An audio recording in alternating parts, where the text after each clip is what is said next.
The rain came down hard that night, slicing through the glow of streetlights and smearing everything into a blur of gray and gold. Inside the small diner on the corner of Maple and Fifth, the air smelled of coffee, grease, and something heartbreakingly human, loneliness. Ethan sat in his usual booth, the one near the window, watching droplets chase each other down the glass. He had ordered his dinner hours ago, but his fork had barely touched the plate. It wasn't that he wasn't hungry. He just didn't feel like eating alone anymore. That's when he saw her, at first, just a reflection in the glass. A woman standing near the counter, her shoulders hunched beneath a threadbare coat, clutching a little girl's hand. Her hair was damp, her eyes darting nervously toward the door as if she wanted to disappear before anyone noticed her. She didn't look like she was there to eat. She looked like she was there to breathe, just for a moment, in a place that wasn't cold or cruel. The waitress approached her, whispering something. The woman nodded, her voice too soft to hear over the buzz of the diner. She guided the little girl toward an empty booth in the corner, the one by the heater. The girl couldn't have been more than 6, her brown hair curling at the ends, her cheeks pink from the rain. Ethan tried not to stare, but something about them tugged at him. Maybe it was the way the woman's shoulders sagged when she thought no one was looking, or the way the girl pressed her nose to the window, tracing invisible pictures in the fog. They didn't order much. Just a single bowl of soup, 2 spoons, and a glass of water. Ethan's chest tightened. He watched the woman carefully scoop half the soup into a smaller bowl and slide it toward the child with a quiet smile. She pretended to eat her share, but every few minutes, she pushed her spoon away, saying she was full. But Ethan saw the truth. He saw how her eyes lingered on the food, how hunger wasn't just in her stomach, but in her soul.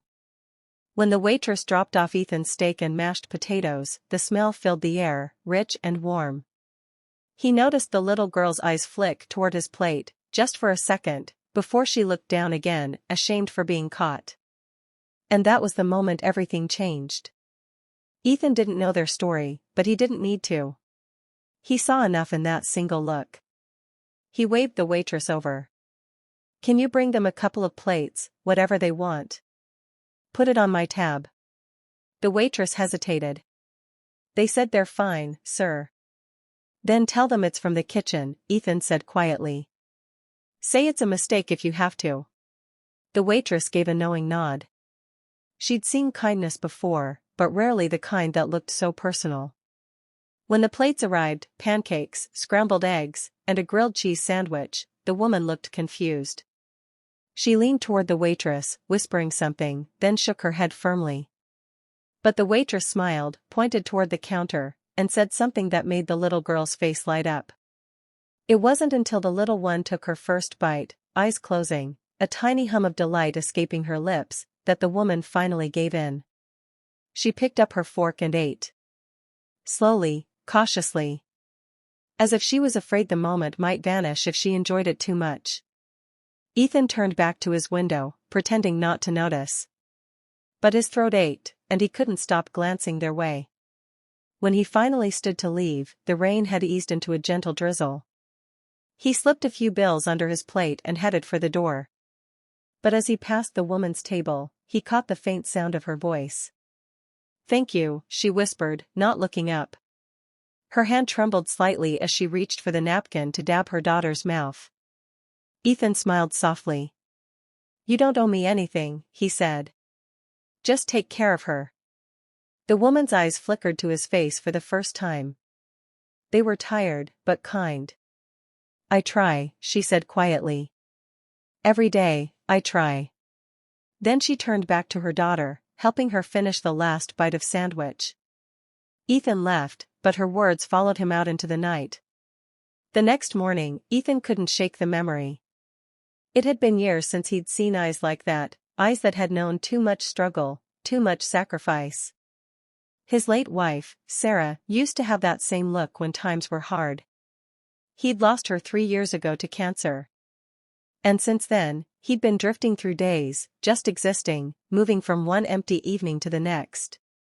But something about that woman and her child stirred something inside him, a memory of what it felt like to care. That evening, he found himself back at the same diner. The rain had stopped, replaced by a soft orange sunset that glowed through the windows. He didn't expect to see them again, but when he walked in, there they were, same booth, same coat, same fragile quietness. This time, the little girl waved at him.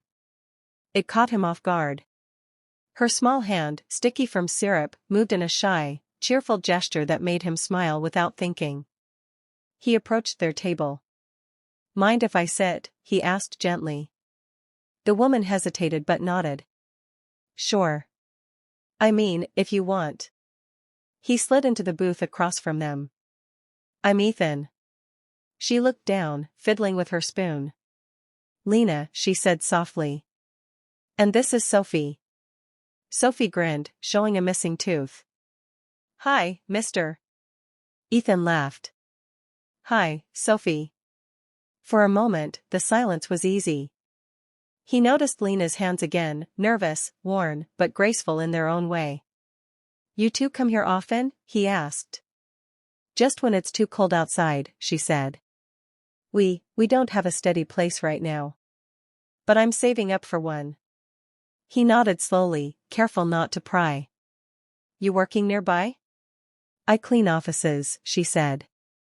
"Nights mostly. Sophie stays with my neighbor when I can afford it. She starts school next year. I just want things to be better by then." Her voice cracked on the last words, but she caught herself, forcing a smile. Ethan felt that ache again, the kind that comes when someone's strength humbles you. He looked at Sophie, who was drawing something on a napkin with a broken crayon. "What's that?" he asked. "It's a house," she said proudly. "With a garden. Mommy says we'll have one day. With a swing." Lena's eyes flickered down, and Ethan saw tears gathering there. "She's got big dreams," she murmured. "She should," he said. "Dreams are what keep us going." They talked for a while, nothing deep, just the kind of conversation that fills the cracks in lonely hearts. Before he left, Ethan slipped a folded note under her napkin. He didn't want to embarrass her, so he didn't say anything. Later that night, when Lena unfolded the note, her breath caught. Inside was $100 bill and a short message. "For the house with the garden. Don't give up." She pressed it to her chest, tears spilling quietly onto the paper. Days passed, then weeks. The winter deepened, and life didn't get easier for Lena. But she found herself coming to the diner often, sometimes to warm up, sometimes hoping Ethan might show again. And he did. Always with that gentle smile, always asking about Sophie, always listening without judgment. He never treated her like a charity case. He treated her like someone worth knowing. One night, as snow began to fall outside, Lena arrived at the diner looking more exhausted than ever. Sophie was quiet, her usual spark dimmed. Ethan frowned. "Everything okay?" Lena hesitated.